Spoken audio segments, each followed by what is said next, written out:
Nice ideas. Okay, could I ask that the folks who were identified as being part of the panel for our last session here go ahead and take a seat.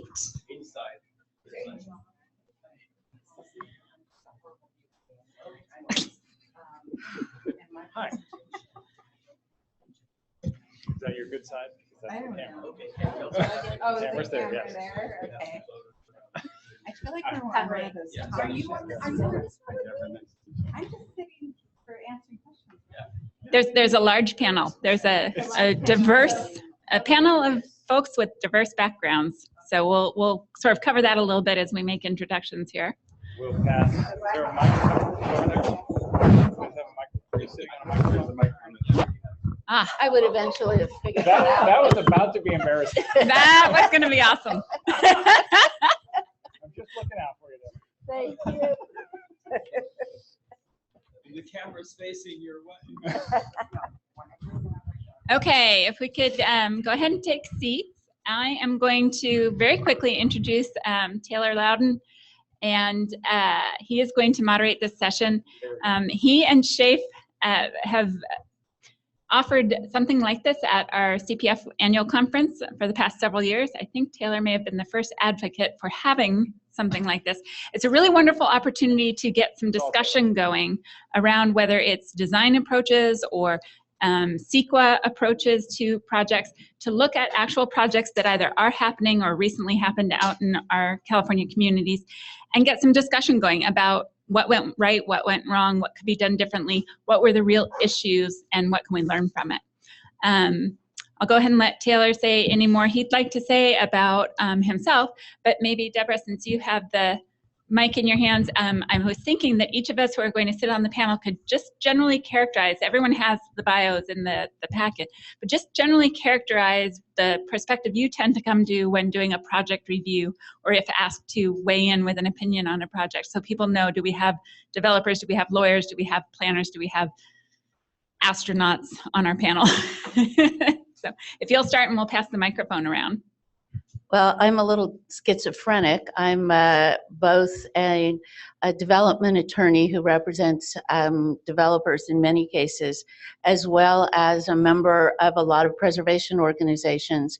And I represent preservation organizations in historic preservation issues as well. So I intend to approach situations first as a lawyer, but also recognizing that most of these local preservation fights, although the law is a backdrop, it doesn't really solve the community goals issues and a lot of the issues that come up at the local level.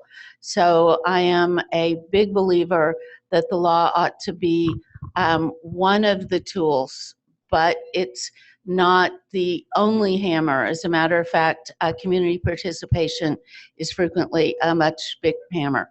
And I'm sure we'll talk about that a bit. And also be sure to say our name. Oh, I'm Deborah Rosenthal.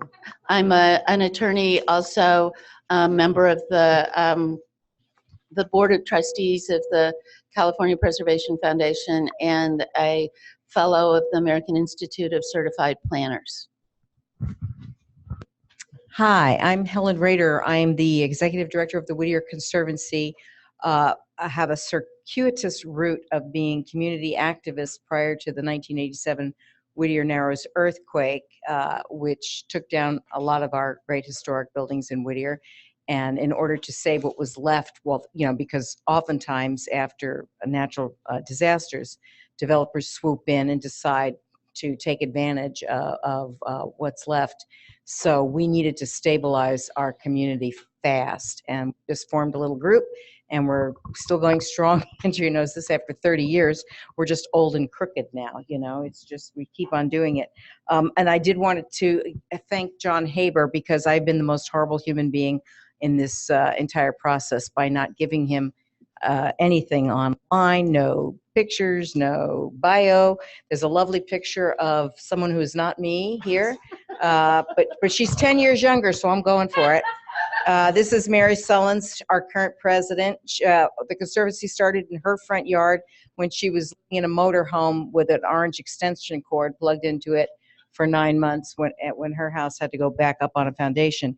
The circuitous route is I went from being on a community activist, kind of educating myself in California land use and planning in between, dragging kids to council meetings, and then ran for council, won, was quickly thrown off because they thought we were communists, and then spent 8 years on the planning commission.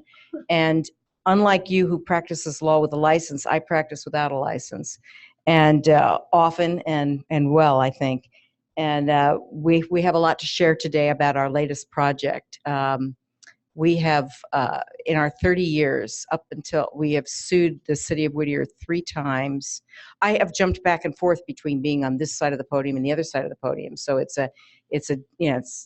interesting how to navigate the process. Did you ever sue yourself? I should. I really should. Yes, I'm sorry. Oh, there you go. Hi, I'm John Leonard, and I'm just sort of a bystander to all these things. I somehow get wrapped into the preservation for mainly Neutra buildings in Orange County, being an Orange County native. And so I guess I'm going to be speaking on this and how my involvement evolved. So I'm just a local architect, nothing special. Hi, my name is Steve Schaffer. I'm also schizophrenic like Deborah. I come from 2 sides. I am a advocate and president of the San Buenaventura Conservancy, which is the architectural conservancy in the city of Ventura. And then I'm also a mitigator. Some call me the Grim Reaper of photography. So oftentimes I will be called in to take photography of a building, and it's the last time the building is seen standing, because the mitigations that we were talking about earlier, including the little school, the mitigations that we were talking about earlier often come down to, well, we have an impact. How are we going to mitigate it? And I'm the guy they call to photograph, document the building. And so I spend a lot of time reading mitigation plans. I spend a lot of time reading EIR, trying to tease out the information so that I can scope my jobs. And so I'm not only reading EIRs in order to defend a position for advocacy, but oftentimes on a daily basis, just trying to figure out what it is I'm supposed to do to create a public benefit. So those are my 2 hats. And for those of you in the room that missed the first half of today's session, I'm Andrea Galvan. I'm the president of GPA Consulting, and we are a private historic preservation consulting firm. Prior to having my own firm, I worked for the government for about 12 years for the Department of Transportation, the California State Parks, and also the Office of Historic Preservation, reviewing documents for compliance with a variety of the laws. In a CEQA capacity, my job is not to be an advocate. My job is to be a third-party, non-biased professional to ensure that all of the parties involved are complying with the laws. So sometimes we are hired by local lead agencies. Sometimes we are hired by advocacy groups, although I would say probably more often the former than the latter. Simply due to the nature that often if we get a call from an advocacy group, it's at the 11th hour, and we just don't, quite frankly, have the time to get mobilized to take effect, although we will provide guidance and general consultation. And then we also process the documents under the California state law in terms of preparing identification, evaluation, mitigation measures, determining impacts, and so forth. And so some of these projects that are going to be featured today, we had a role in one of those various steps along the way. And again, for those who haven't been here all day, I'm Susan LaSalle. I work for a firm called ICF that does environmental planning and regulatory compliance. Andrea summed it up really nicely what we do. I'm also, in that same sector of private consulting on the CEQA and also the federal processes, NEPA and 106. And I like to say that, everybody is an advocate. And in this process, there are 3 really critical areas of advocacy. There's the preservation community that advocates for the resources. There's the project proponent that advocates for the project. And then there are the environmental consultants who advocate for the process. And I take a lot of pride in being somebody who really values that we have CEQA here in California, and that process allows us to walk a really reasonable and balanced line between the resource advocacy and the project advocacy. So that's my perspective. So thank you all for coming. That about wraps it up. I will be your moderator, and yes, I have done design roundtables for, I think it's 6 or 7 or 8 years now at the annual conferences. This doesn't look at all like any of those, but it's really similar in that you have a panel, and for today we have a panel of 6 people, and we don't really need to review their credentials again, but they do represent all walks of life. And generally speaking, you do have the rogue element, the one person who has a strong interest in preservation, so on and so forth. I am a historical architect licensed in the state of California and New York, and I've been in an independent practice for about 15 years now doing pretty much this sort of stuff. The architectural drawing component and the historic resource assessment for either the private developers or the school districts or the different people who are an architectural firm who have no experience whatsoever until they're told they have to hire a historic consultant, much like myself. So I get into what happens on the front end and what happens on the back end. And generally speaking, the initial idea behind the Design Roundtable was the role of design and preservation, which in the last firm I ever worked for, it was generally where they put people who couldn't draw, couldn't design, or were colorblind because what was there in design? And inevitably what we have found is design happens all the way through the project, and especially in the pre-design phase when you find out what you can do and what you can't. So without any further ado, our first case study, Orange Coast College, we have what happened to this Neuter building over time, and then what happened to it again. And so with that, we have our first presentation. Thank you, Robert. So that's me. Your microphone. You need to get the microphone. Okay. Yeah, my voice is loud. We have people online. Oh, yeah. That's Okay. the way they get Okay, again, I'm John Leonard, and I'm sort of the hapless architect that fell into this. Okay. So this obviously is one of the Neuter buildings. This is the planetarium, and as it says right here, Neuter and Alexander were the architects, and Garrett Expo was the landscape architect. The campus was came into being in the late 40s. I don't know the exact dates, but Alexander started it, and then Neuter came along, and Expo was doing the landscape design.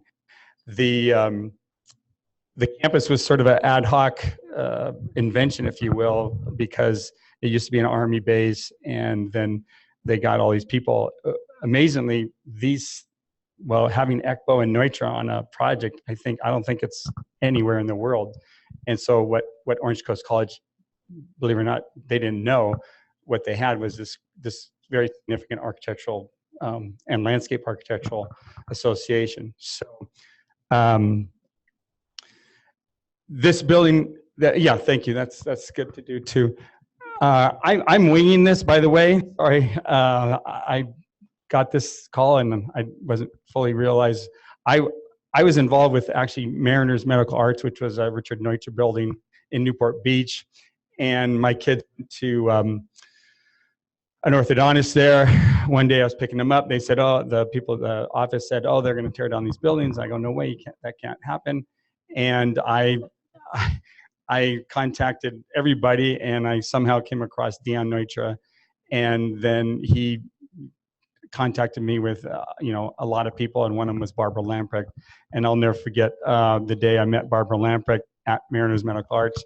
We didn't know each other from Adam, And she came over and gave me a huge hug. And I'm like, why? You know, it was because I think somebody else had a passion that she similarly has for nitrate building. And that's really where I'm coming from.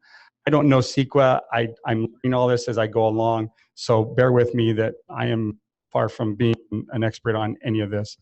But if we look at this photograph, there's 3 buildings at a diagonal, and then there's a 4th one over there with to the far right. There you go. Yeah, wherever you had that with there you go, right up there. Those were demolished a long time ago. Those were Alexander only, and those were the art buildings. But then these 3 diagonals in the middle were the nitrate buildings.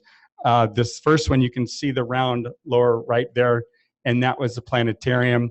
And then it was a science building adjacent to that, and they had mathematics and sciences. And then the middle one was the business education building, which is a really nice little building.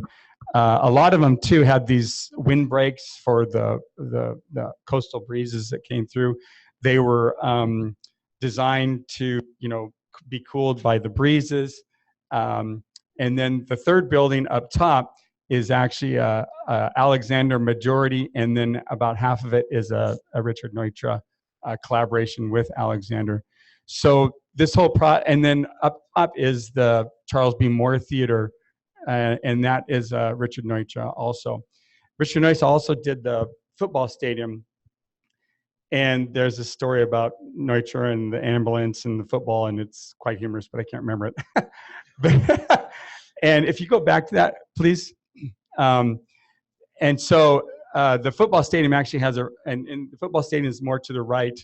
And then also out of the picture is the pool. And so Neutra was involved in this huge campus. And it's sad that because the college and the Board of Regents seem that they can save a few and you know, let those be sort of the orphan buildings, whereas the rest are all gone. And that seems to be what's happening, unfortunately. So, okay, if you can go to the next slide, that'd be good. So this is the new planetarium. So that the 2 slides in the planetarium, that has been demolished. It was demolished, I think, in April. And so there was a great process, sadly, that was not as successful. I mean, the original intent, if you will, can you go back to that one slide? The original intent was, I'm sorry, the one back to that. The original intent was to get rid of all, it was called Vision 2020, which was Orange Coast College's plan. And 2020 wasn't eyesight because their eyesight was not that good. It was more the year. And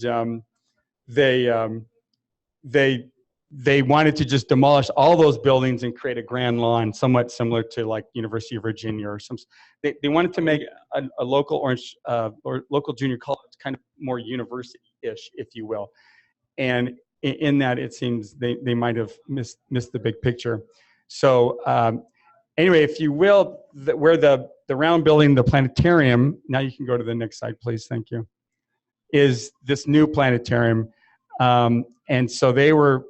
Just really extremely focused on getting this built and using that as a tool to demolish the original buildings.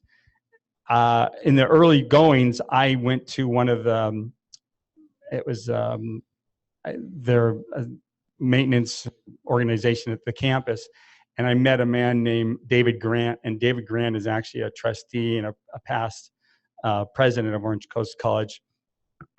David Grant did not like Richard Neutra. He called him a cantankerous individual. And he had it in for these buildings, I believe, because that's my opinion, because he just had been a president for so long, and he saw them as more of just an eyesore and a real pain. They, over the years, put these huge air conditioning units on it.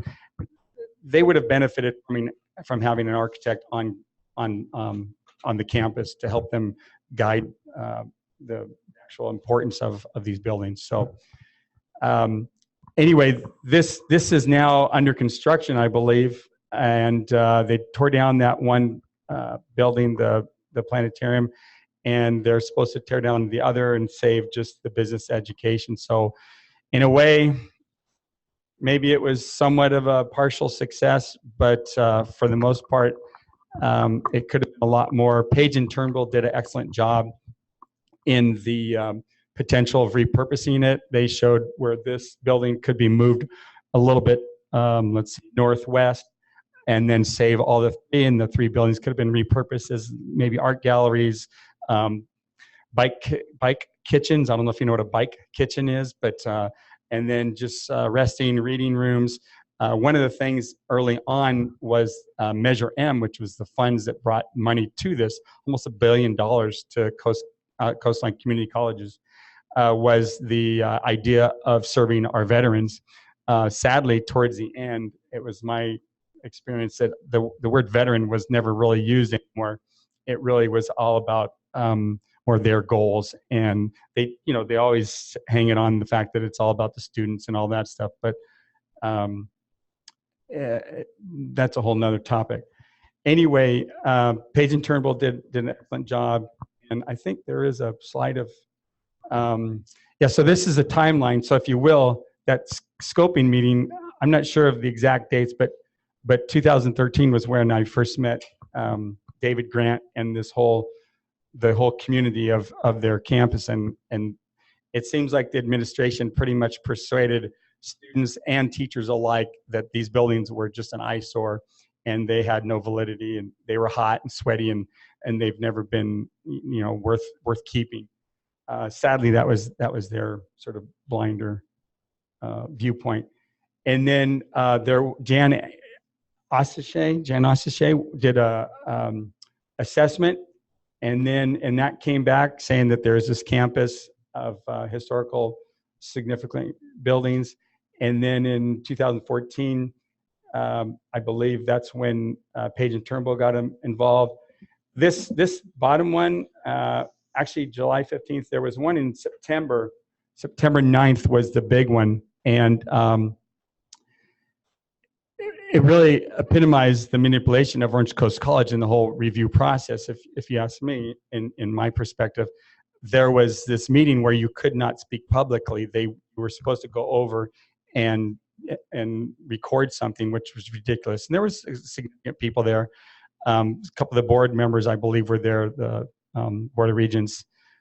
And what happened was they had tables for all, because this didn't just involve the nitrate buildings, but also involved this Vision 2020, which included a hotel and big parking, and the neighbors were not having all the overdevelopment and everything. And so the nitrate part was a second aspect of it. So there were all these tables addressing all this. Well, there was an empty table that sat a sign that said Page and Turnbull. And that would have been so important to have them there, because they would have justified, because they had already done their repurposing, studies. They were fantastic, and all that people had to see was, here's an independent architecture firm that says the same thing that everybody's been telling Orange Coast College to begin with, and it maybe gave it credibility. Well, I emailed Page and Turnbull afterwards saying, where were you guys? And it turns out that Orange Coast College never, I don't know if they told them about it, or that Page and Turnbull said, do you want us to be there? And they said, no, you don't have to be there. And so there was this sort of indirect communication, if you will, that manipulated it. So this is actually the Charles B. Moore Theater. And that wasn't even part of the discussion. That was had been restored or renovated and everything. So the whole discussion were these three buildings. And the gymnasium, that wasn't even part of it. I'm sure it will eventually come up to it. But as it stands right now, and it was all historically significant. I mean, Richard Neutra is a master architect. So, not only was it a cultural thing as far as the county and the Orange Coast College, and but it is also internationally, because it had Richard Neutra's name attached to it, who is an internationally acclaimed architect, as well as Garrett Expo. So anyway, all this impacts for the gymnasium. that was actually a side thing. It was more of these 3 buildings. So I don't know, is there another slide? And there's another one of the auditorium that is a great building. Was there a photograph of the page in Turnbull? So okay, so this is actually really good. So this is the auditorium, the Charles B. Moore Theater, and this was done by the original library, done by Robert Alexander. There were some additions later on, and then Richard Neutra did this addition to these buildings. This is the business education building, and there's a little building right in here that is part of the business education where they studied window design. And then this was a science building, and this was part of that whole science building. And then the planetarium is right there. So what's going to happen, as far as I understand, is pretty much everything but this building is going to be demolished. That building, I believe, is staying. This will stay, and then up there where it says 91, that's where the pool is, and Neutra was involved in that too, but something tells me that that will be demolished as well. And then the football stadium and the field house, 110 and 105. Neutra did a announcer's booth that is fantastic. If you ever get a chance to go to Orange Coast College, go look at the announcer's booth, and it's very has a dish steel look to it, Garrett Reitbild type, and it's just wonderful. The composition and the scale is phenomenal. I hope they don't demolish that. So there you can see all the red dots is the historical area, and mentions Page and Turnbull. Like I said, they did a phenomenal job at showing options for repurposing. It's just that Orange Coast College refused to adhere to it. So, okay, these are great. Yeah, so you can see up top is the Page and Turnbull. So this was the ultimate preservation highest use. So it has the 3 buildings. This little gray blob is actually an existing building. It's called the Forum.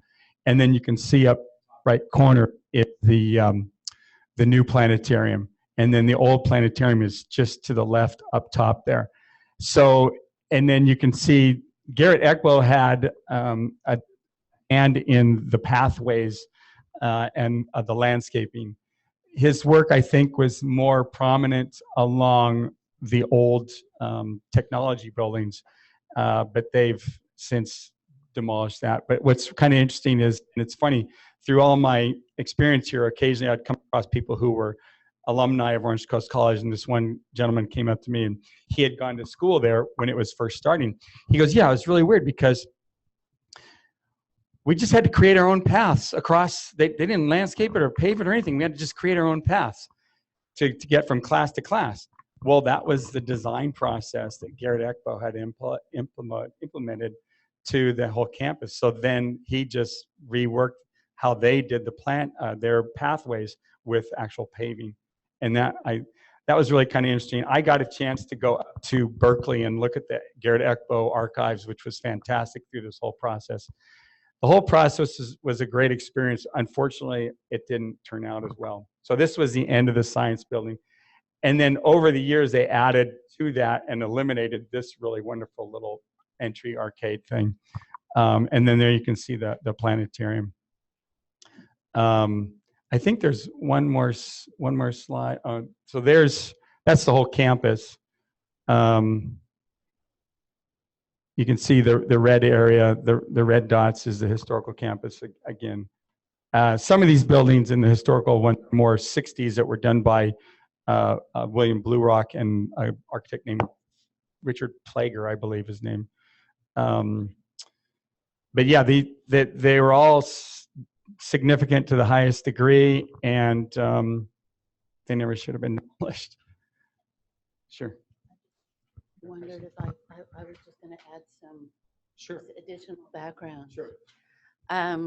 This is Deborah, and I just wanted to comment what a fantastic job that John and Barbara did in bringing this to the attention of the preservation community. But I think, as John has suggested, it really highlights some of the advocacy issues that all of us address daily when projects come up. And among those issues, and I think we're supposed to be talking about advocacy, so among those issues are that to some extent the college was isolated from the general community. So you didn't have an emotional reaction from a lot of the residents the way that you do when it's buildings that they see every day.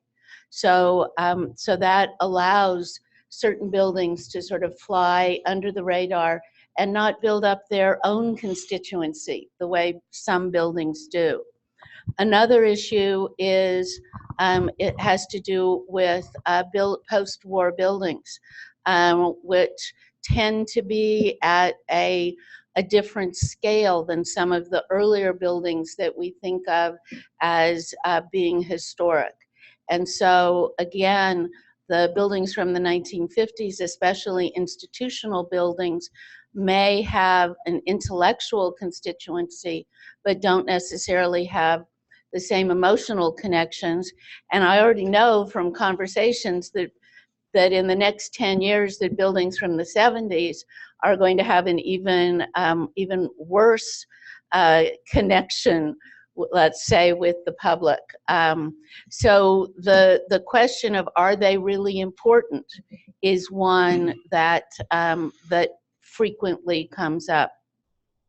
In terms of the legal issues, this is a case where I think the college skirted around the edges of how CEQA is supposed to work. And if you could go back to one of the layouts, you can see how the Neutra buildings are parallel buildings at an angle. And one of the things the college did, and I know this because CPF asked me to look at it from a legal, not an architectural perspective, is that the college said one of the purposes, one of the project objectives is to have the sight lines for the center of the college going the other direction. So one of their project objectives was actually to demolish the buildings, because you couldn't meet that project objective, which was to have sight lines going parallel to the existing or perpendicular to the existing buildings and still preserve the buildings. So one of the things that doesn't get looked at very often is to look at project objectives and to see whether those project objectives are really designed to reach a certain result, or whether they're objectives that are really necessary for the project. And in this case, I think it was particularly distressing to have the school, which did not value the buildings, may not even have known why they were important, but also to say, our goal is to have a campus without these buildings. And that was a challenge under CEQA. Or rather that the buildings were, in fact, in the way of what their goals were. And Yes. that's, I wanted to point out in that response to the Docomomo's letter here, they basically say, yeah, for an alternative, which is what the Page and Turnbull's was, to be feasible, it must be successful at achieving the project's objectives. And in their case, and what the college was saying, our goal was to have it basically completely override the buildings, and that's our goal. And to keep those buildings doesn't meet their goal. Therefore, you haven't conformed with CEQA. And this has come up in multiple EIRs I've been involved with as the person who was arguing against the historians who said that, no, that was in fact okay. So that's how this gets really murky. What else do I know, Steve, you're going to say something. Well, I just had a comment that John was at a disadvantage because he's one person. You know, definitely, it's like in Ventura, we lost a movie theater, and a group of people got together and said, all right, that's the last resource that we want to lose. We're going to put together a group. We're going to let people know that we're an advocacy organization. And then eventually we got pushed far enough that we said, all right, this is a demolition, and they've tucked it into a mitigated negative declaration, and that's not allowed, and we're going to sue. And it came out of really good information, and I'll throw it out at the beginning here, that we got at a CPF workshop on CEQA that basically said it's not if you're going to sue, it's when you're going to sue. And so as an individual, John's not able to do that, or unless he's independently wealthy, and you're not. Not with the kids at the Orthodontist. Yeah, so at that point, you're in a position to either gather other people around, and that's not necessarily easy to do, or and I'm not sure how many times you threatened to sue. You may not have, knowing you didn't have the wherewithal, and then the school, which is their only agency in the institutional bubble, is not that threatened by you. It's like, well, let's see what happens. We can always settle with them later. And I mean, I think these are palpable decisions that an organization makes if they want to get their way. So it's interesting because, if you will, I was kind of like just a thorn in someone's side, and my first impression at one of the first meetings was that, who let this guy in? Now we got to go through this whole damn process. And it was almost like they weren't wanting to go through the whole process. And as much as what was done, it was more just a nuisance. And now they have to save one of the buildings, and it's probably just pains them. By the way, that's Richard Neutra. I love that photograph. But that building's gone. That's all gone. And it was really like you had mentioned, there's the campus, or the college is kind of like, the proverbial wolf guarding the hen house. Right. They have no recourse. They can do pretty much anything they want to do, unless, of course, like was mentioned, you can sue them. And you mentioned the whole line of sight. I remember that early on, and it's funny because that whole intention of line of sight doesn't hold water to begin with, because any building is now all of a sudden an obstruction to line of sight. It's now all about safety, period. And it's more of, once you construct anything, once you grow a tree, you can hide behind that tree and someone can jump out at someone. So that whole line of sight thing was just sort of a vehicle, if you ask me, to just tear down and make this grand, Jeffersonian University of Virginia lawn that was something that they had, an idea. So there's a lot to it, and it was 2 or 3 years of just fighting for something, and then the CEQA process was of help. But like was said, I mean, it was just myself and Barbara Lamprecht, and then letters from some great people, which were immensely appreciated. But the idea, I think, of a lawsuit would have probably helped, and I don't know if that would have happened, or if that would have been a viable solution either. So this is one of the inherent challenges with CEQA. CEQA is a process and public disclosure law. It's not necessarily a law that protects resources. And when you have a local lead agency who is also the discretionary authority, it is exactly what you said, that the wolves are in charge of the henhouse kind of situation. So what that does, unlike Section 106, that has your third-party peer reviewer, who is the State Historic Preservation Officer, that's charged with either concurring or not on findings, unfortunately, within CEQA, you don't have that third-party external peer reviewer. What that does is it inherently puts the onus of the watchguard on the public. So the public, from an advocacy standpoint, doesn't get involved or can't get involved unless there is some type of problem within the process. So even though the public might not agree with the finding or conclusion that the lead agency comes up with, such as the situation here, unfortunately, even if members of the public do form a body and decide to litigate, they can't necessarily sue on the grounds of the fact that, well, we don't like the decision that you made, because they were given that decision through the discretionary authority that they have. Instead, you have to look for parts within the process of CEQA where maybe the lead agency did a misstep. So either they didn't do CEQA, they did the wrong level of document, or they didn't fully disclose all the potential impacts, or otherwise, there is no recourse for this type of circumstance. It just simply is that the lead agency went through the process that they were required to.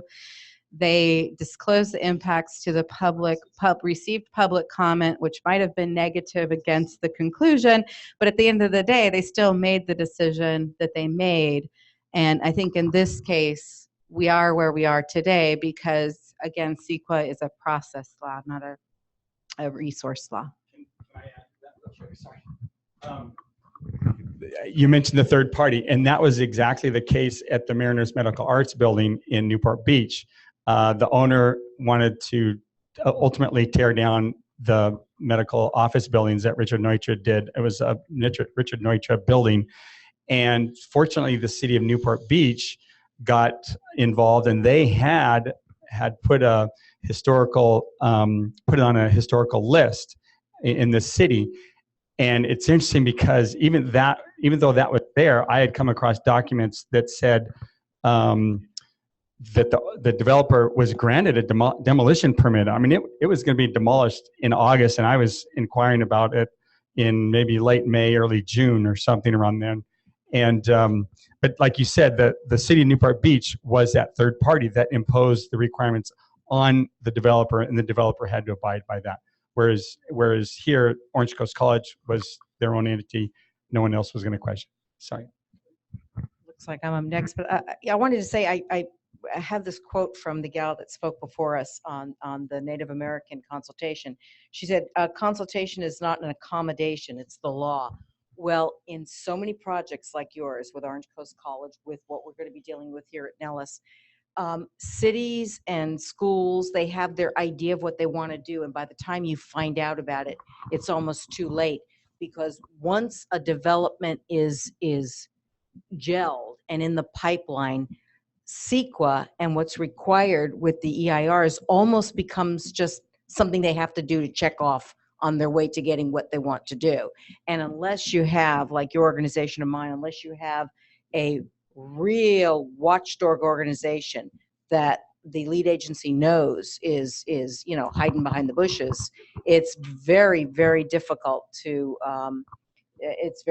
fight these things. As correct as you were, it appears that there was not going to be any difference to. Yeah, and we have in Ventura, we keep an eye on the city, but we have a definite blind spot when it comes to Ventura College. So if Ventura College suddenly drops a building, and we go, hey, what happened? They say, well, that was part of our master plan. Yeah. We did 4 years ago, and you never said anything 4 years ago. We're just going to be sitting there twiddling our thumbs, and at that point, it's too late to say anything, right? The master plan's gone through; it's already been evaluated. So it makes me think. It's like, gosh, we probably should send, launch a few over the bow of the Ventura College and say, hey, look, you have some resources that we know about on the campus. It was one of the points of Survey LA, which was to not have oh my God, look at that great building. Now it's on the demolition list. So at least you had a proactivity. And one more blind spot to be aware of, harkening back to my earlier presentation, historic properties on federal land are not subject to CEQA. So if you're going to be involved and have an opinion about those, you need to be savvy in Section 106 and to some extent NEPA, but really 106 is where you've got the access to the decision makers. So again, projects on federal land not subject to CEQA, even though they exist in California. Can we put these somewhere? Includes post offices. Yeah, Yep. The FBI building. FBI, Veterans Affairs, military bases. The Veterans Administration campuses. Yeah. It looks like we are ready to move on to the project, maybe. Do we have any questions from the audience? We like to pull those in as part of our official board decisions about what happened here. It was good or bad? I think everybody thinks it was bad that those were torn down. What does the public think? Who speaks in favor of removing those horrible diagonal buildings? No one. Perfect. Oh, one comment here. I just wanted to say, actually, I graduated from Orange Coast College, and I went to Orange Coast College in the early to mid 70s. And I did get some communication from, I think you, or our organization did. And, you know, we're so tied up here doing what we do in Orange that we just didn't, you know, we didn't go to any of the meetings. And in hindsight, I wish I would have just showed up just to lend some support. But it's really sad for me personally to see what's happening there, because you know, I spent a lot of time on that campus. So thank you for your attempts. I appreciate it. You were not out of the ordinary. So many people would say, "Oh, I remember going there. I love that." One of the teachers who had taught there for so many years would say, he would always come up to me, he goes, "You know, I would always go and sit on that bench in between the little breezeway in the business ed buildings and just watch all the kids go by." And it's a great space. It's just a great space. Yeah, there were a lot of great spaces there. Way many. And it's unfortunate that over the years, under the administration, those buildings have been not ruined, but have been ruined. Made to look really bad. A lot of altered, yeah. Yeah, altered, and they could easily, because they put these air conditioning units on the arcade, and those could easily come off. They did fill in some windows, which could easily have been removed and then, you know, renovated. The idea of the planetarium could have been utilized for, you know, a great reading room, and you know, they in Measure M, it talks about the veterans, as I mentioned, and there could have been a great rest area where veterans could have just gone and socialized with other veterans, but you know, they didn't see that. It's very difficult when you don't have the community behind you. Right. Yeah. So what about the tender mercies at the correctional institution? Yeah. Right. Yeah, we're ready. Is that? No, am I on? Okay. You're up. Is this working?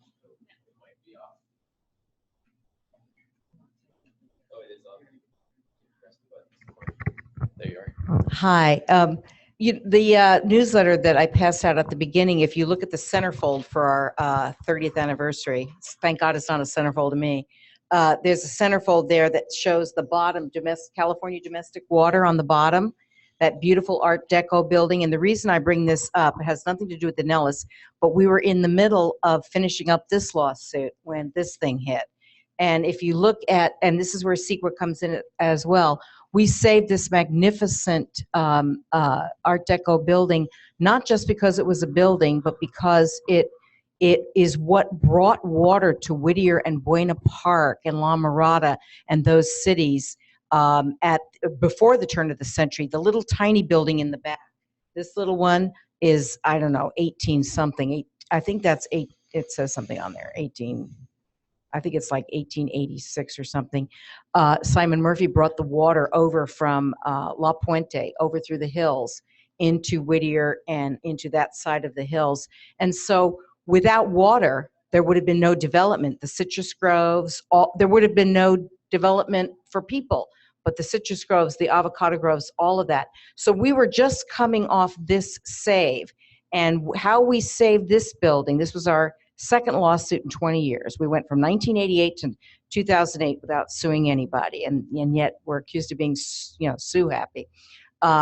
There was absolutely no environmental checklist, nothing on this. They did nothing. The city of Whittier did nothing. And I was on the planning commission at the time and said, you just cannot give out a demo permit just because, you know, they want to put literally a hot dog stand there. So there was no CEQA evaluation whatsoever. And when it went to the Historic Resources Commission and then the city council overturned them and said, yes, let's give them a demo permit, boom, we hit them the next day with a lawsuit. And we settled and were able to keep that building. It's, by the way, California Domestic Water, the headquarters had moved to a high rise down the street. After the building was restored by 30th Street Architects of Newport Beach, our choice, they were so impressed with their own building that they moved back in.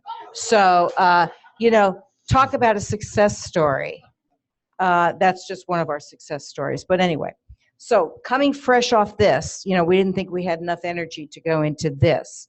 But John, if you could do the slide first of the site itself. So Taylor will have to, unless I could give you a remote. Oh God, that won't work. Okay. No, that's not the right way. Do you have one of the site? Yeah, there we go. Okay. This is a 75-acre urban site, but I have to tell you, the Nellis School, and we're going to call it the Nellis School, not the Youth Correctional Facility, and I'll tell you why. This land, which is on Whittier Boulevard, just west of the 605 freeway, you know where Pio Pico Mansion is, the last Mexican governor of California resided right there on the San Gabriel River in Whittier, and his land was part of one of the old Mexican land grants. After his kids sold off the land in the mid to late 1800s, and a rancher bought the parcel of land that this particular piece of land still sits on. So you're looking at maybe a mile and a half west, 2 miles, maybe a mile and a half west of the San Gabriel River.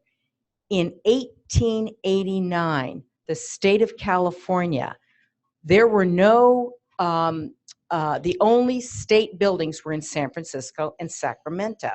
And the legislature said, we really should build something in Southern California. We need a state building in Southern California. At the time, they were looking for a state school for boys, boys delinquent, orphaned, troublemakers, whoever. And they built the Preston School up in Northern California and the sister school in Whittier. So the first state of California building, official state of California building, was built in Whittier, California, through the California State Legislature in 1890, 1891, and it was called the California State School. It housed boys and girls for its first few years. It was bought, this particular land was either bought or donated by the rancher that had part of Pio Pico's land. So when you look at the lineage of the land itself, it was Native American, then it was Pio Pico. I mean, this land has a history that goes way back. All right, then in the around 1912, between 1912 and the late 20s, Fred C. Nellis came as the superintendent to the school, and he instituted policies that all those the red buildings are the historic buildings. The green the green buildings are from the 60s. But anyway, he instituted this whole process of, instead of beating kids up, why don't we give them a trade? And so the school built a bakery and a wood shop and a auto shop and a chapel, and the kids lived in dormitories with room mothers, and there was no fencing, and it was open, and they were part of the community. The school in the 1890s was the only reason the city of Whittier survived, which was founded in 1887, because of the downturn in the economy. There was a recession in the 1890s, but because the state school was there, they needed teachers, nurses, all kinds of people who came to Whittier to live. So the city of Whittier survived because of this. Okay, fast forward. Fred C. Nellis, okay, he's got some baggage. They talked eugenics and things like that, but there's always the good with the bad. So he has, there's definitely some negative stuff that's attached to him. But he was, because in the research that the developer did, that's all he talked about, was how bad the guy was, how we got to erase this name off the face of the map. It never happened. We're going to bulldoze everything. He's gone. So it's interesting that we tried to teach the city that history is both good and bad. History is history. It's just the truth.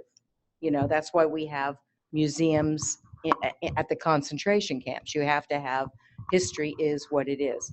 So fast forward to wartime in California, and this school was in existence for 114 years. Exactly half of it, the first 57 years, it was the open campus California School for Boys. In 1940, I'm going to say 47, it was taken over by the California Youth Authority. And when they took it over, it became Barbed Wire City. And the problem, and we talked about not being able to see and appreciate the buildings. This 75-acre campus, that's Whittier Boulevard up there on the top, the old Camino Real.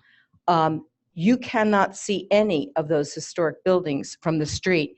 All you see, and when I was in high school and college, all you see is barbed wire, lights, guard stations, big entrance, do not come in.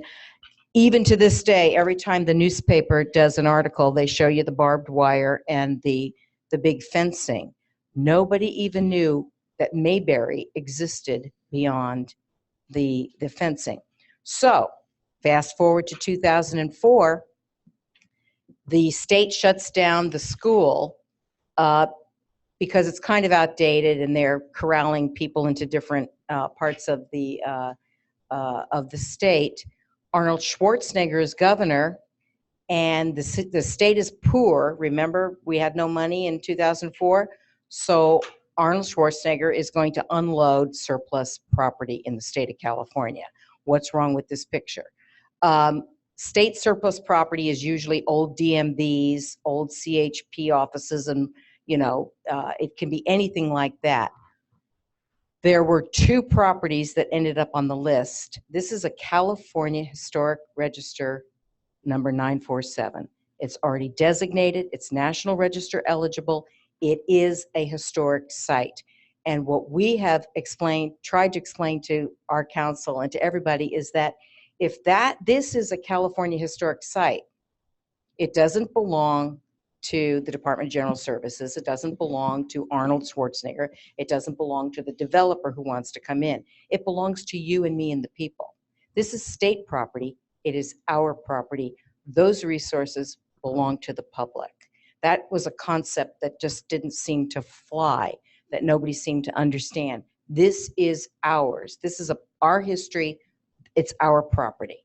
So it ended up on the come and get it list, when the state wanted to unload everything and get the big bucks. In our research, we looked at what the Department of General Services real estate division. So again, you're dealing with the bureaucracy. Office of Historic Preservation has their objectives. Everybody's got their own. DGS wants to sell properties and get money to put back into the general fund. Most of the properties they were selling were in the $78,000 range, maybe 120.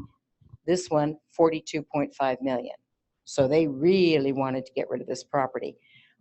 Problem. And we kept an eye on it. As soon as the state said they were closing the school, we knew. 75 flat urban acres in Los Angeles County. Can you even imagine the lusting after this property? So we kept an eye on it, 2004, 2005, 2006. The state had some developers in and out, but California Public Resources Code requires that if you're going to unload the people's property, it has to be offered to municipalities first or to school districts for open space, schools, parks, or affordable housing. Whether they did or did not do that on the first run, we don't know. On the second, the state took it back in 2005, decided they weren't going to sell it after all, went back out to an RFP in 2009. That's when so we're looking at 8 years ago. My first email to the State Department of General Services was 8 years ago, 2009. They sent out an RFP to developers saying, we've got this great 75 flat urban acres in Los Angeles County. There's a couple of historic buildings on there, but that won't be a problem. You might have to save 2. Well, you can imagine, you might have to save 2. Those 2 up there at the top. Basically, they said from the get-go, you'll probably have to put those in with your development, but everything else, you're good to go. Interestingly enough, I emailed them and I said, what do you mean? You're sending out an RFP saying you only need to save 2 buildings. You haven't done any environmental review. Nobody's looked, there's been no 5024 process where they have to go to the State Office of Historic Preservation and have consultation and agree that, this isn't so important, okay, you can bulldoze it. Didn't happen. So we're watching it, we're watching it, we're watching it. Finally, the State Department of General Services goes into escrow in June of 2011. So now we're talking 6 years ago. They go into escrow with Brookfield Homes, the fifth largest home developer in North America. They're a Canadian company. So again, we're just going to watch. We go, well, they've got to do environmental review at some point. We'll just keep an eye. 2009, 2010, 2011. The city, because remember back when the state was unloading the property in 2004, if you go back 13 years, what were cities doing? They were lusting after Costco, Lowe's, anything that's big with big tax dollars. Well, as the years went by, it went from big box to medium box to, junior box to Jack in the Box. And we kept telling them, commercial is going out. You think the city thought we'll let Brookfield build whatever they want and we'll just get all that tax revenue off the front, off the Whittier Boulevard frontage. Okay, fast forward now to the developer met with us in 2011 and said, before they even signed the escrow papers, and said, how many of those buildings do you really think we need to save? Well, there are 8 historic buildings and the historic track and field. There was no needs assessment in the community. We're desperate for open space and that kind of stuff, nothing. So he said, well, how many buildings do you want to save? And we said 8. 8 would be good, because if you look at those red buildings, you can see in 75 urban acres, it would not be too difficult to incorporate those into your project. So if the papers that I handed out to you, now I'm talking into the microphone, in the papers I handed out to you, you can see those magnificent historic buildings on the big one that I handed out. Keep in mind, at the city and the developer have said all along, oh, these are nasty old buildings, they can't be saved. There's also 500 mature trees on this property. It is, when I first went into it, it was like Mayberry. It was a village. It was a village that nobody saw beyond the barbed wire. So where did we go? They did the same process that you had. Okay, the developer had his idea of what he wanted to do. And this is the board I have down here. He wants to build 750 tract homes a la 1972 and put some commercial on the front, actually sell off the front for commercial development, and not even deal with the historic buildings at all. So as it was going on, we finally said, okay, we'll let you build all your mess down here, even though it's our board at one point said, we'll even get rid of the buildings. We don't care. We just want this guy to go because this is such a horrible development.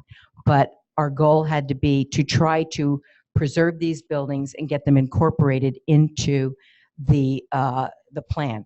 So the EIR came out. Oh, so prior to the EIR coming out, the developer had said, we're going to have an ironclad EIR, because everybody thought the Conservancy that we were going to sue.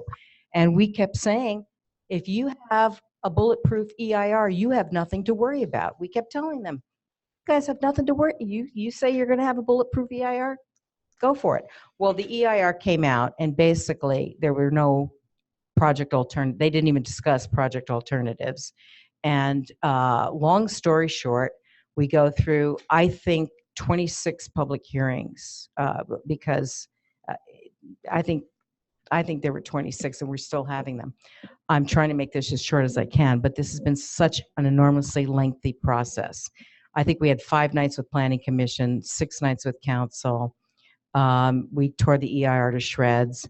And when it was all said and done, they were even amending the Whittier Boulevard specific plan to accommodate this project. I mean, it was, the city was committed to this project, and they were going to ratify it if, the last man standing. So 2 years ago, and Andrea was the consultant on the historic resources. When she was done with her report, her consultation, and I don't want to tell me if I'm wrong on this, her consultation brought 2 more buildings to the table. So we were able to keep it within the EIR, and boy, were they not happy when they found out they had to save 2 more buildings. Because originally it was, we can't save any, we have no money, we're only going to make $93 million. So the 2 up there on the top, and I will show slides later of the buildings, the administration building and the superintendent's residence. And then see the one down here, number 9 in the middle? That is the chapel's building. And the reason that one became quote unquote feasible for them to save is because it sits in the middle of a park. And so it's going to be the community center, but it's going to be the community center for the homeowners, not for the people that live in the apartments, which is another story. And in our newsletter, we show that the 10.8 acres of open space that the project required was whittled down to 1.4 acres of usable open space when they were done, because they even considered the width of the sidewalks part of the open space. The EIR was certified in June of 2015, 2 years ago, and we filed suit, within 30 days on the EIR for 5 things. One was, and of course, we had all our ducks in a row all along. We spoke at everything. Everything was on the record. We made sure that, we didn't skip a beat and raised every issue. And we ended up suing on no feasible alternatives were even presented that they discussed. I mean, they said that they just couldn't do anything because it was too expensive. And we sued on the storm drain because there wasn't one. No, there was only one ingress and egress in order to get out of the whole property. You can use other things besides your historic resources when you file suit just to invalidate an EIR. The problem is, usually if you even win invalidating an EIR on whatever issue, those issues can be remedied. Okay, we'll build another road. They have a way out. We'll put in the storm drain. Okay, we'll save another building. Well, I do credit myself with this. We came up with a brilliant idea in June of 2015, 2 years ago. And we said, why are we just suing the city of Whittier on the EIR? Why don't we sue the state of California for selling the people's property for 1/3 of fair market value? Never been done before. We filed suit against the state of California they had 2 escrow extensions. Remember I told you they went into escrow on this building on this property in 2011? They are now into 7 years of escrow. They had 2 extensions, one in 2012, one in 2015, prior to the EIR being certified. Our attorney is Susan Brandt Hall. Susan and I went to Sacramento when the Public Works Board was going to issue another extension of the escrow. And we said, excuse me, the last one said under no circumstances will this escrow be extended any further. And you haven't done any environmental review on even extending the escrow, because now the EIR is on the street and it's going to have an impact on historic resources that belong to the people of California. They did it anyway. They gave them an extension, and we filed a lawsuit saying, you extended an escrow on a piece of property that you did no CEQA review on. You are selling the people's property, which has now escalated in value from $42 million to $150 million. You are now selling the people's property for 1/3 of fair market value. You have a fiduciary responsibility to the people of California not to do that. The developer doesn't get that extra $100 million. That's not right. And the third thing we sued on was, the affordable housing. If you can imagine that a project of this size, 75 urban acres, and originally it was required to have 15% of affordable housing, and it was down to 0. All market rate. So we sued on all 3 of those things. We did not win on affordable housing or fair market value, but guess what? We won the state case, unprecedented. We won against the state of California on the notion that they were extending the escrow again without any environmental review. That case is standing. We won it last October, I believe. The whole project's on hold. A big target on my back. The project's on hold. The state of California, now remember, we did not sue the developer. We sued the city and we sued the state of California. But of course, the developer, Brookfield Homes, they're the party of interest. So they're the ones that show up in court in Northern California, where the state case is, and down here. We lost the EIR case in Superior Court in LA, but we won the state case. The developer and the state are appealing the case that we won in Northern California, and we are appealing the city case on the EIR. So it now stands that this project has theoretically been in escrow going on 7 years. And they are now going to the city of Whittier to ask if they can start demolition with both cases pending. Very interesting. Just to have some conversation around this before we run out of time. And I hope everybody, can you show some of the other pictures of the buildings? They're fabulous pictures of the buildings. I wanted to emphasize something legally that's very important, because there is a state law that applies to state-owned historic resources that requires the state to consult, to investigate, and not to sell historic buildings for demolition if there are any other choices. So the state is restricted. You can see the difference between the state-owned situation and the school district-owned situation and the city-owned situations. If we're talking about advocacy, maybe some of us should be thinking about changing the law to require similar analysis before any publicly owned property is sold. But right now, if it's city-owned property or school district-owned property, it doesn't get the same protection as state-owned property. Can you go back to that slide for just a minute? Yeah, that one. This is ours. This is our alternative project. And another. Is it on? There. Is that? Oh, is it? It doesn't sound like it's on. Maybe the battery's dying. Well, I can. But the people online, they're still there. Okay, there we go. Unfortunately, and one of the reasons why I've been in a tizzy and not been very cooperative about sending in slides and returning your emails is our wonderful president, Ted Snyder, passed away unexpectedly 2 months ago. And he was the one that was doing all the, we had divided, which I'm sure you know everybody does. And we had a great system of dividing up the chores. And he did the feasibility and the alternatives, and I was doing the rest of the EIR stuff.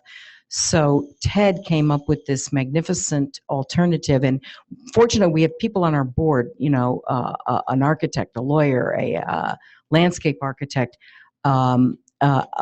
Anyway, they came up with this great alternative plan that we presented, which the city had no interest in, where all the buildings are saved. And as you can see, there's a pod with the whole idea of an amphitheater, and everything makes sense to show that you can still build your 750 tract homes if that's what you want to do in 2017. But there was a way to incorporate these magnificent features into the project, and nobody paid any attention. And if you see these buildings, they really are magnificent. One of our newsletters has an Alfred Eichler watercolor of the auditorium. That's the maintenance garage, the auditorium.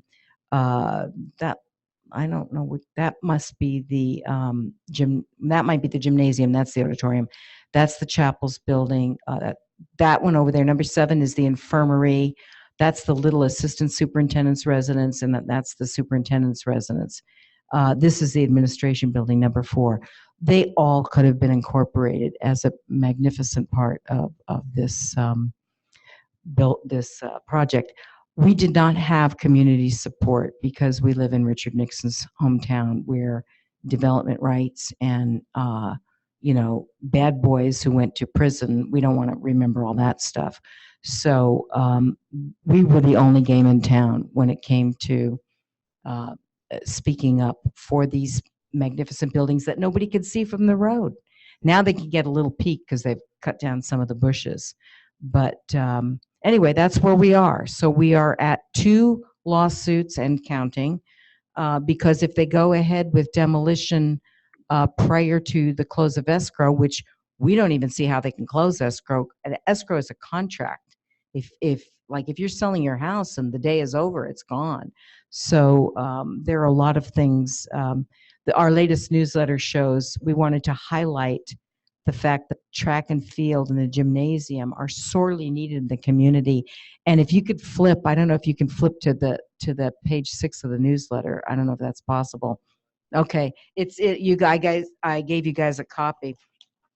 It shows the open space, because I tell you, we really went to town not just on saving the historic buildings, but on the real lack of imagination and the detrimental effects of the project itself that was going to come in. And this is a scorched earth type of development.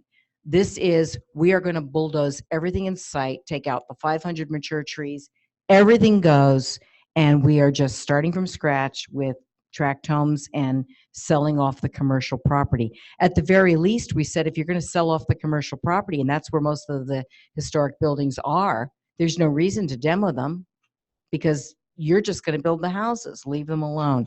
But you can see in the newsletter, we put out this little thing on the bottom that shows the lack of open space in this. It's not a 21st century project. So you've got it's a double whammy. We lose this magnificent historic site, a California resource, and we get a really nasty replacement. So yeah, it's a big double whammy. Well, stay tuned.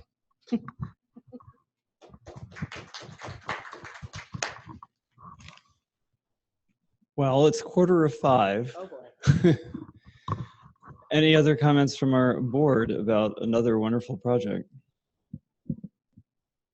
I don't blame you. But that's a really good fight. I'll just And take a it's- couple. I think that one's dying.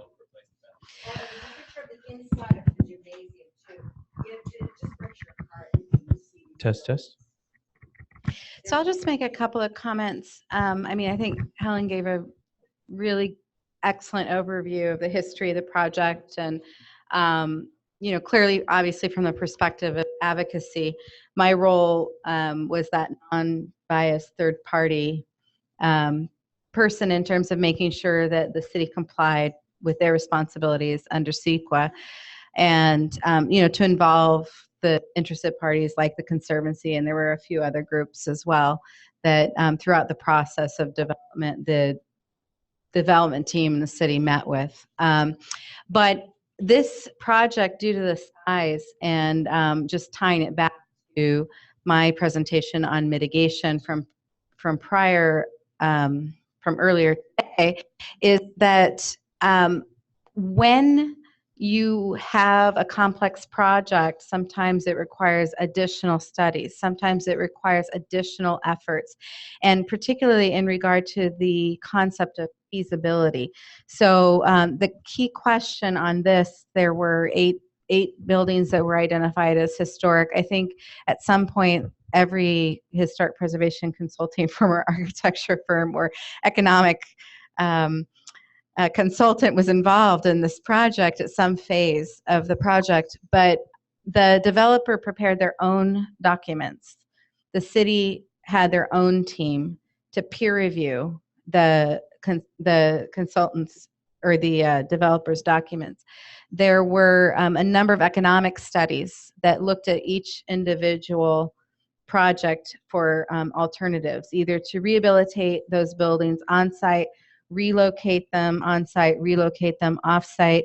Again, independent economists and also professional structural engineers and so forth. So there were, I think in my 25 years of practicing, never seen so many volumes of paperwork, and I attended all of those 26 hearings that Helen mentioned, even on my son's birthday, and I was there until midnight. But in terms of CEQA process, it was a very, very interesting intricate process. The reason that there were so many public hearings was because we had public testimony through the night on both sides. I would say almost equal, for and against. There were a couple of things that they were vetting. One was the specific plan for the EIR, and the other was for the mapping and there were two things. The track map, thank you. The track map.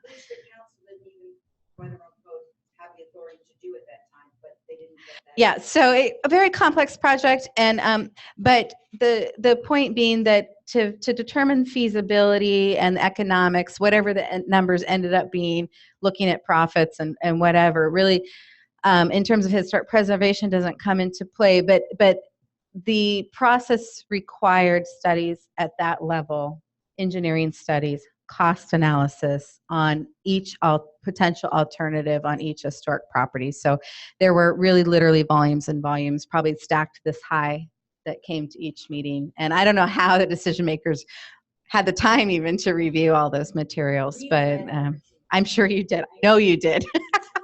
Anyway, I wanted to just reiterate the fact that I do feel in this case that the CEQA process played out the best possible way that it could have from both sides. You know, the advocates, the people trying to make the decisions, the professionals that were involved, and professionals I consider to be the best possible professionals in the field, people I highly regard, and so forth. So it wasn't a matter, you know, of people trying to push through. I can't comment on the state's position. I was not involved in any of the state issues. My first question was whether they did their compliance under 5024, and we'll see, you know, on both sides what's going to happen with this project. Well, interestingly enough, with Andrea's mitigation, remember the developer and the city went in saying, we can't afford, this project's a no-go if we can't just bulldoze everything but those two buildings up top. And after Andrea came back and said, well, you know, you really need to save two more, they were able to do it. So it's interesting that they say, no, we can't, no, we can't, no, we can't. And when the EIR finally says, well, I think you might have to, they figure out a way to do it. And also what's interesting is we can't afford anything. We can't afford any, it's just too much money, feasibility, can't do it. And yet every day that has gone by, the price of housing has just gone through the roof. So not only would they be getting the land for a third of the fair market value, but every house that's sold is going to be selling for way more than they originally thought in 2011. So seriously, as the days go by, there's more of an opportunity to save more. And I don't know how it's going to play out.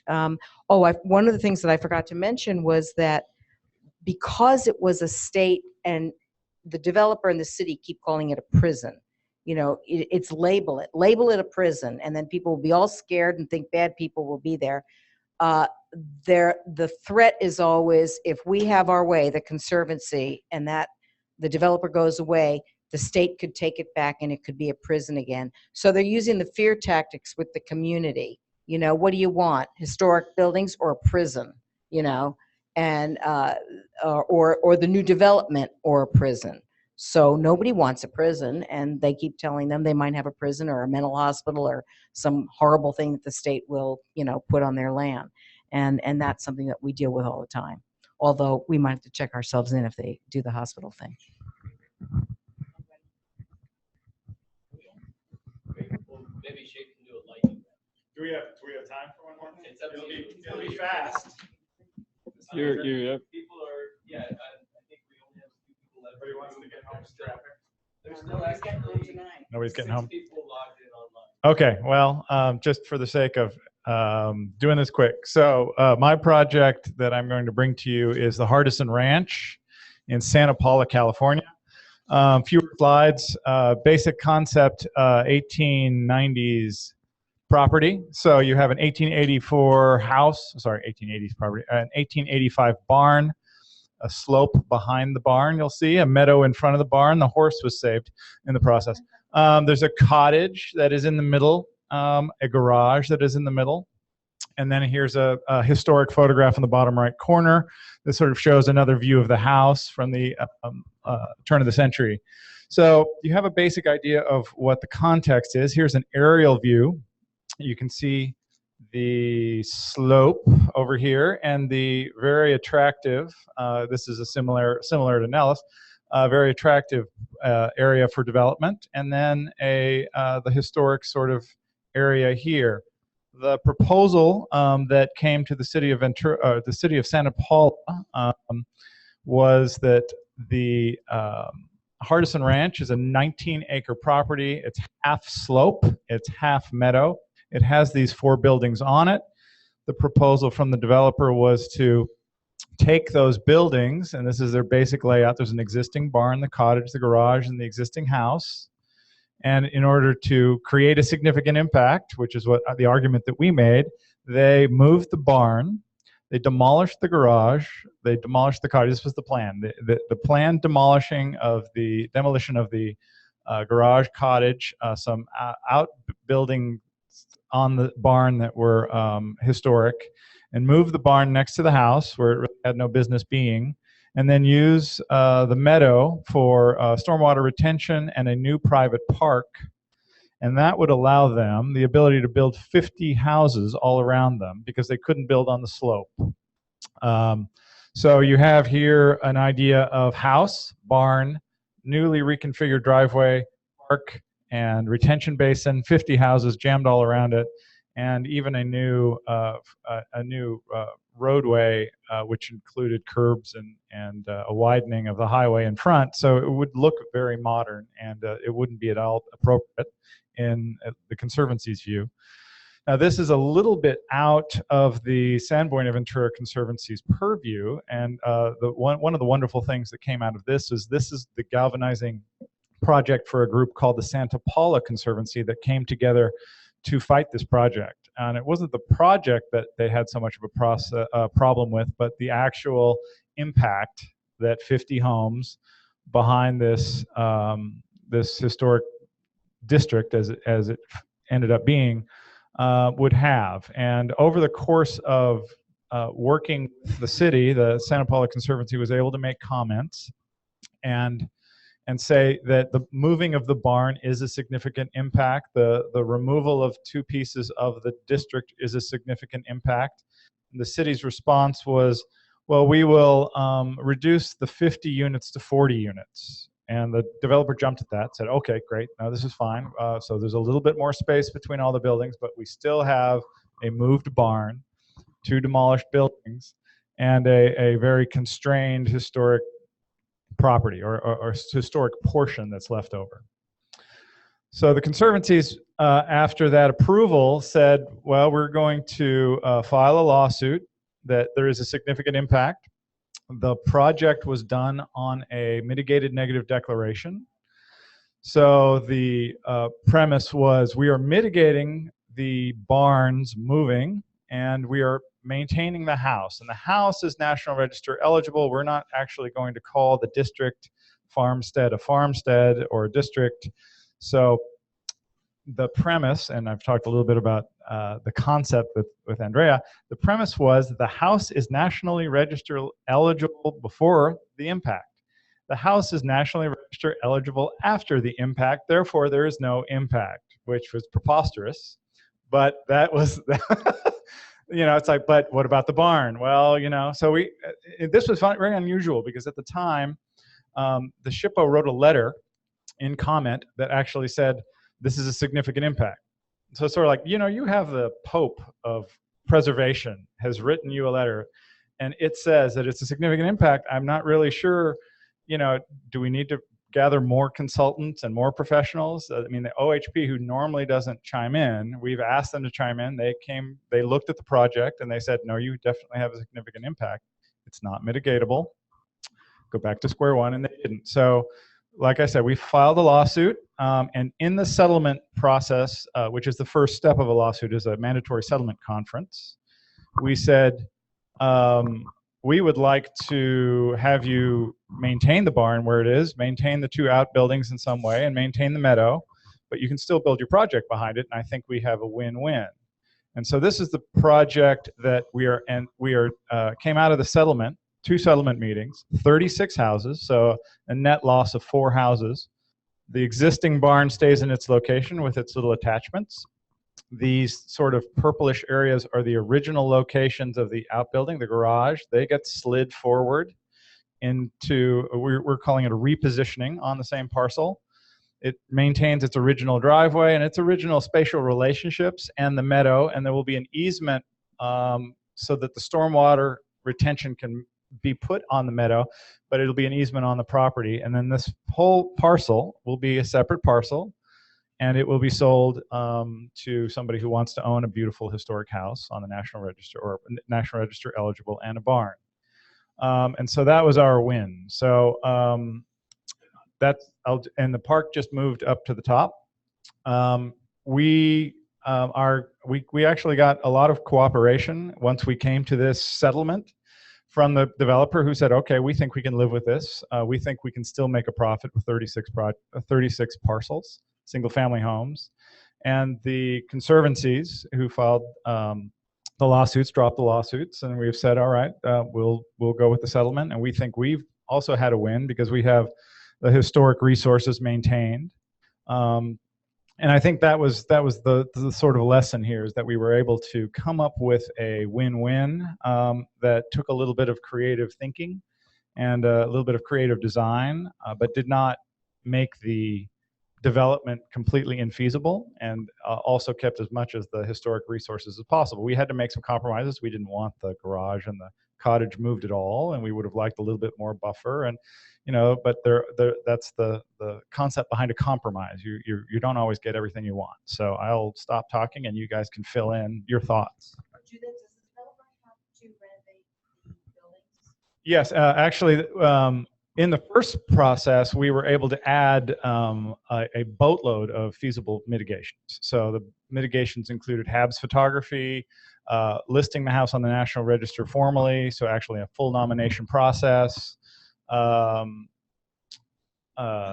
stabilization and restoration, all kinds of things, everything basically that we could think of. And they agreed to all of those things. But then in the end, they still were left with a significant impact, which was our argument. So even with all the mitigations in place, we felt we had a case, and we had to sue in order to get that point across. But those mitigations are still in place. So this house will be on the National Register and restored. The barn will be restored. The buildings will be restored and moved, and they get to make a profit off their 36 houses. I just say that the takeaway from that is frequently you do have to sue, that's what gets you into the settlement discussion. And the second takeaway is that you figured out what was really important to you, and you weren't opposed to all change. You were focused on what kind of change would allow the important historic characteristics to remain. And I think that's something that it's important for advocacy groups to ask themselves, is what is it that's important, and how do we get from where we are now to a result that preserves what's important? I think it's important too. I think this is a really great example because what's important to remember, stepping off of Deborah's comment, is what I mentioned earlier is sometimes you have to see the forest through the trees. And from an advocacy standpoint, if you dig in too deep on something, you might end up losing the resource altogether, because the result of stopping one project might mean demolition by neglect, which might not be what's best for the resource. If you're lucky, you might get somebody else down the road that comes along with a different project that might be more favorable to the particular resource. But in this case, and one of the reasons I like being on the side of either the jurisdiction or even the developer themselves, it's getting late, is sometimes I feel like we have a little more influence when you're on the project team. It's harder to hear from somebody pointing fingers saying you should do this with your property than it is to have somebody within your own team say, well, let's look at some alternatives that might lessen the impacts. In this case, it ended up in mitigation. This is something that could have been better suited if they had a professional on board earlier on in their own planning process. But well, they did have a historic resource professional, but that person came to the conclusion that the barn and the outbuildings and the farmstead wasn't a district. They looked at the house very independently, and we thought there was a bigger resource there. So that's what we really fought for, and the SHPO letter definitely helped. It's worth asking for that. You don't always get that, but it's definitely worth asking for. My understanding is that the CEQA department, the CEQA reviewer up at OHP only has a few seconds. They have so many EIRs coming through. They only have a few seconds to review them. So if you don't flag them as problematic, they may not realize that there's a problem. It's like you should call SHPO and say, hey, look, you're going to be getting an EIR to review, an EIR to look at, and maybe take 2 looks at it, because it's a demolition in an MND or something that's not kosher. The other thing to keep in mind too, one of the distinct differences between Section 106 and CEQA is that under Section 106, the State Historic Preservation Officer has a formal role in that process, as opposed to CEQA, where the Office of Historic Preservation, where the SHPO actually sits, and their staff, in this case it's a woman, her staff, receives an EIR or a report through the state clearinghouse, and their comments are part of that public comment period under CEQA. So the weight of comments received are equal to that of any other person that submits a letter under CEQA. So even though you might get a letter from someone at the SHPO's office or at OHP, they don't have a formal role in the CEQA process. So it's valuable to reach out to Office of Historic Preservation and see if you can get a letter. But you're correct, from a former reviewer at OHP, it is a bit like going postal. You constantly have reports coming through. So on the CEQA side, there aren't enough reviewers to look at every single project going on at the local level in the whole state. They barely have enough to do the federal projects under Section 106. We're one of the largest states with the fewest number of staff.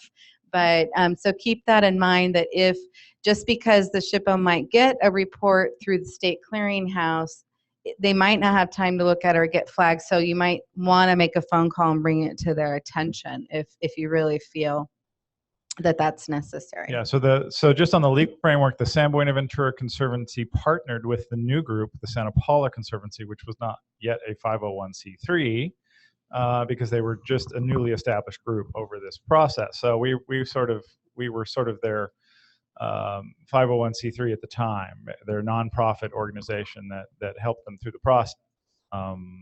We let them make the comments at city council and those kinds of things, and we supported them and gave them advice based on the San Buenaventura Conservancy did a very similar project in Ventura about 6 years ago, and was again demolition in an MND, and we settled in a settlement conference. It took us about 45 minutes to come up with a solution that took the buildings, moved them to a park, and saved the buildings. Then we had a very large lawsuit that we lost, trying to save the Wagon Wheel Motel in Oxnard. So you win some, you lose some. They're not all successful. But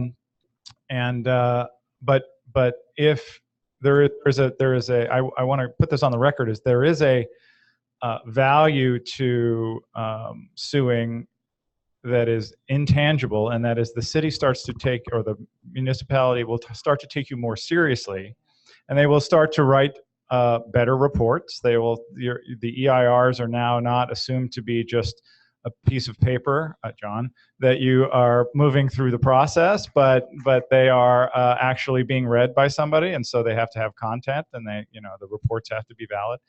And that isn't always the case if nobody ever, pushes back. So there is value to push it back, and nobody at the city hates us. At least, well, they may hate me, but it's not a natural thing. You think, gosh, we're going to sue the city, and the city nobody will ever speak to me. It's just a process. It's like it's nothing personal. It's just your paperwork didn't really match up with the guidelines, and we want to make sure that the guidelines are followed. And if you win, that's great. Which you proved amply with the prison project. We're calling it a boys' school. You notice I just called it the Nellis School. Yeah. I never referred to it as the prison. Yeah, All well, right. that gets into the realm of public opinion and press and who wants to cover what side of the story, and that's the whole next chapter. Yeah. Well, yeah. Deborah, any final comments? No? I don't, except thanks to all for coming, and especially for the presenters who had no idea what they were presenting until they got here. You more than made it Makes up. it more exciting. Also wanted to thank the audience for hanging around and actually staying for the last session. I'm sure you all knew you were free to leave when you wished. And thank you again to Chapman University, all of our speakers, our sponsors, and Susan LaSalle, who made today's workshop possible. Thank you, Susan. Okay, you're all free to go now. Meeting adjourned. Drop the mic.